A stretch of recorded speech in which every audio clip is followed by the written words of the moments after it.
Bom, agora que a gente já contou Que a gente alguns quase morreu. causos, que a gente quase morreu, vamos falar de coisas mais sérias. Bom, em primeiro lugar, né, a escolha, né, o que nos leva a escolher uma tecnologia. Eu lembro que eu comecei com Postgres em função de um projeto profissional, que a gente até já contou a história aqui com o César Brode, né, o projeto de um desenvolvimento de um ERP acadêmico, que foi o projeto SAGU, lá em 1999. E na época a equipe do projeto escolheu o Postgres pela robustez, né? Esse foi um critério técnico, né?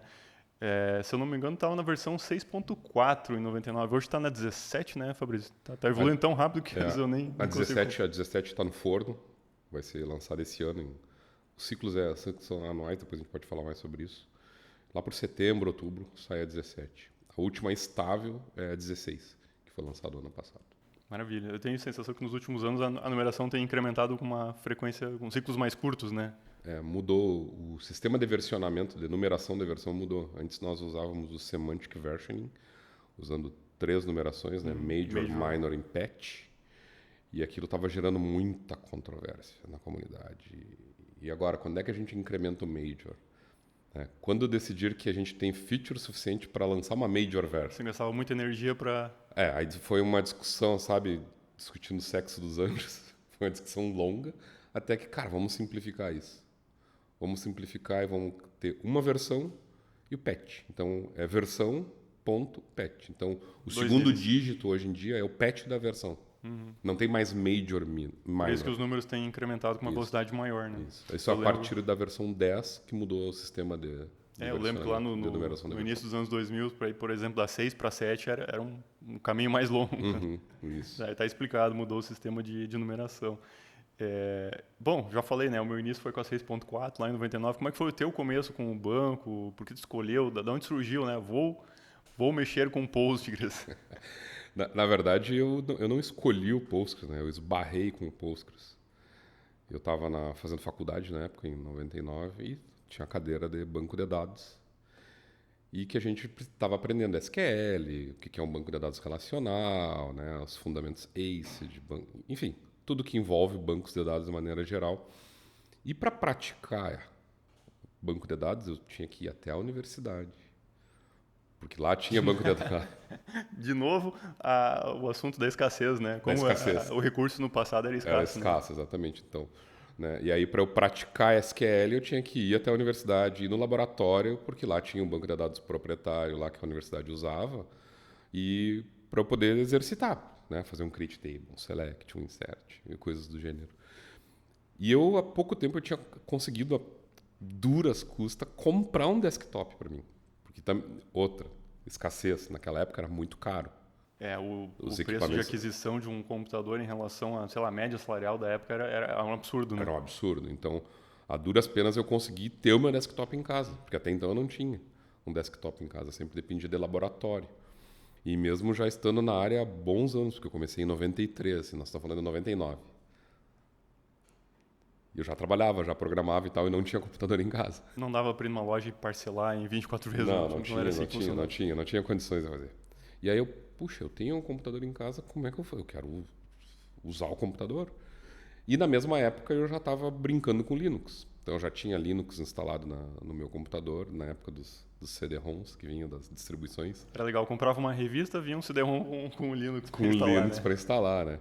Depois de tentar errar, tava lá o Linux. Isso era algo barato, né? Comprava a revista de informática e vinha um CD com aplicativos, grupos de dados. Isso. E aí, claro, aí tu devorava a revista com tudo que tinha na revista, consumia o CD, instalava o Linux e brincava. Talvez alguém tá perguntando, mas por que comprar uma revista com CD? Por que não baixar da internet, né? Não.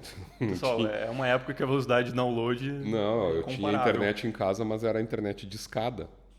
Não tinha nem a DSL, né? Era kbytes por segundo, fora o custo, né? Porque durante a semana lá, a questão do pulso, né, do telefone. Então, sábado depois do meio-dia, horários que eram mais baratos. Os horários que eram fora do horário comercial até domingo, meia-noite para segunda, tu pagava um pulso, então era muito mais barato. Época antes da DSL. Muito antes da DSL. Eu não tinha como fazer download na revista. Não tinha como fazer download do Linux. Não tinha. A gente andava com caixa de disquete e CD. Bom, CD-ROM ficaria um mês inteiro baixando. Não tinha condições. E aí eu em casa, eu lembro que a distribuição que eu estava usando era Conectiva Linux. Made in Brasil. Uhum. E aí eu tava estudando, vendo as coisas da faculdade e tal, e tava brincando com Linux. E aí eu lembro que no console texto tinha um gerenciador de pacotes que tu navegava nos pacotes que tinham disponíveis para tu poder instalar do CD-ROM no teu computador, né? Porque aí ele pegava o RPM lá do CD-ROM e instalava. Muito legal. Que E eu instalava. navegando ali naquilo lá, e eu olho assim, um banco de dados relacional. O que é esse PostgreSQL? Aí eu li ali as características ACID, né? Atomicidade, consistência. Isso serve para mim. Isso, né? Porque aí me remeteu ao que o professor estava ensinando em sala de aula, porque ele falou, apesar de você estar usando esse banco de dados X aqui, isso tudo que a gente está aprendendo se aplica a qualquer banco de dados relacional. Então tem outros bancos de dados relacionais no mercado aí que vocês vão se deparar. Então a gente está aprendendo aqui e praticando com esse, mas pode ser outro. Pô, naquela hora veio o link, né? Eu digo, tá, eu vou usar esse negócio. E voltei para a aula e perguntei para ele, professor, eu achei um banco de dados assim, assim, assado. Nem ele conhecia. Aí, na época, até aí acessei o site do Postgres, que tinha um site bem tosco na época. Até. Eu mostrei para ele, olha, se funcionar aqui o que a gente está aprendendo... Final dos anos 90, todos os sites eram toscos. Sim. Na HTML, acho. Nem era 1, acho que era 0. Eu não lembro da versão, mas era. Não, brincadeiras à parte. E aí eu fiz os meus exercícios de SQL. Peguei meu desktop debaixo do braço. Levei para a faculdade. CPU física, né? CPU física. E... Antes que alguém pergunte, tá? Não existia virtualização na época. Não tinha virtualização. Era uma época que não tinha sido... Não tinha virtualização. Então, peguei a CPU, levei para aula para mostrar os exercícios práticos. Plugou a CPU na energia da sala de aula. Não, porque a questão do SQL em si eu poderia levar num disquete e mostrar para o professor. Mostrar na prática, né? Mostrar funcionando, mostrar que funcionava. E aí, onde que eu vou instalar lá na universidade esse negócio?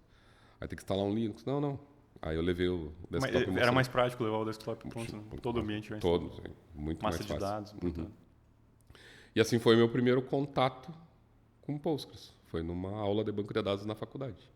Que massa. Mas o que chama atenção, assim, eu vi um pacote ali na hora sugerido e, pô... Esbarrei no foi pacote. No acaso, né? Assim. Foi no e acaso. aí a gente tem toda uma carreira criada em cima desse disso. Acaso. Isso. Né? A minha carreira toda se criou em cima disso.